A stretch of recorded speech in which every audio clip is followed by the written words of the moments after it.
Hello and happy finally factually Friday from Radically Rational and radicallyrational.com. We'll start with some football, of course.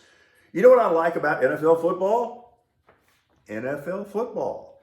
It's the business of football that is sometimes a real turnoff, particularly the funny money involved in NFL contracts that are not really contracts.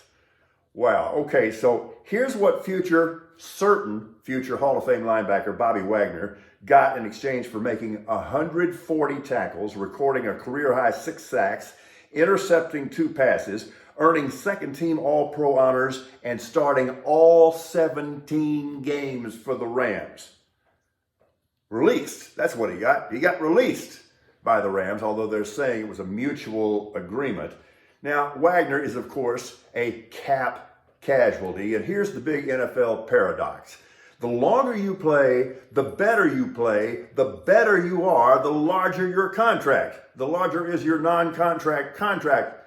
But the more money you make, the more certain you are to get chopped. And that's not right, and I can certainly understand why the NFLPA and their director, DeMaurice Smith, object to this. It just makes no sense. So what's going to happen to the 32-year-old Wagner now? Because he's still at the top of his game, and he's going to look really good in a gold jacket someday. Does he go back to Seattle, or did the Seahawks themselves burn that bridge a year ago? All right, this is sad. These days, I seldom see San Antonio Spurs in print unless it's preceded by the woeful San Antonio Spurs.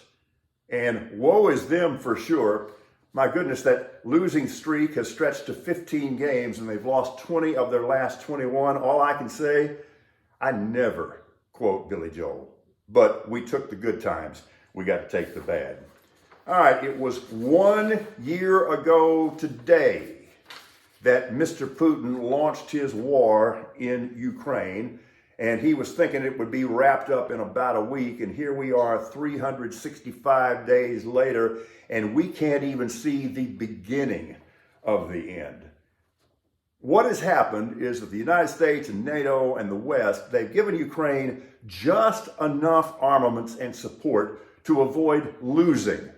But now what? Are we going to be stuck in neutral forever? And Mr. Putin, of course, is counting on his belief that the American public will simply lose interest and get tired and walk away.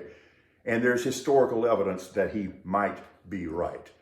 So the guy that's already man of the century for the 21st century, Volodymyr Zelensky, said earlier today that 2023 will be the year of victory for Ukraine.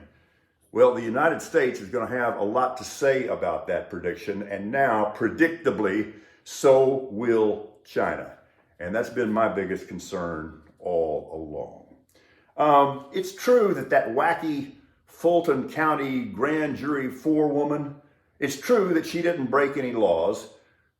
No defendant's rights actually have been threatened here because in Georgia, grand juries can't indict, they can just recommend indictment. But just because it was not illegal does not mean that it was not incredibly stupid. Lying, particular political lying, it's not exactly a recent invention, but here's what has changed. Lying used to be a tactic. Now it's a strategy.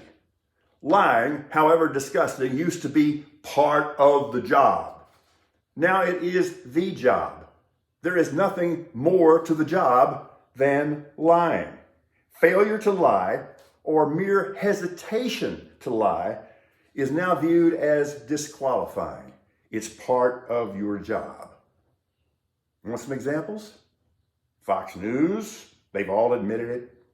Hannity, the boss, Murdoch, Ingram, Carlson, Kevin McCarthy. Can't make this stuff up. It's a direct quote. Saw the video, saw it at the time. I respected his remarks at the time when he said it, January 13th, 2021. The president bears responsibility for what happened at the Capitol on Jan 6th.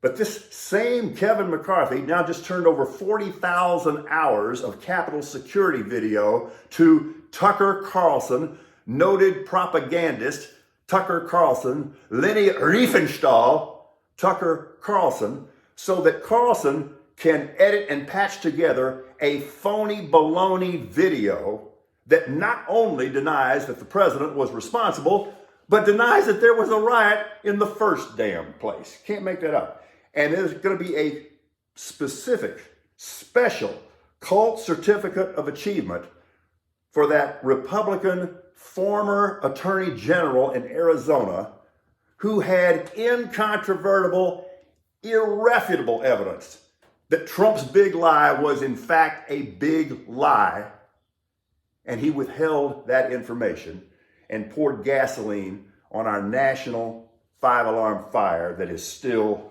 blazing. All right, one final thing about lying.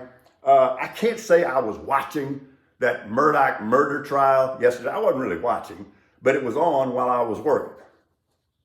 Man, that guy is a performer. Let me just say this, for sure. He's guilty as hell, but he's not going to get convicted. One more thing, I do have something nice to say about somebody. This was really good.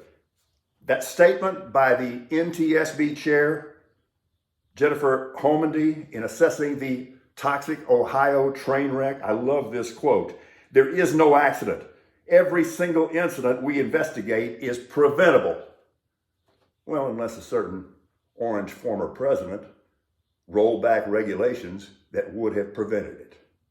Let's all do the best we can. We're radically rational.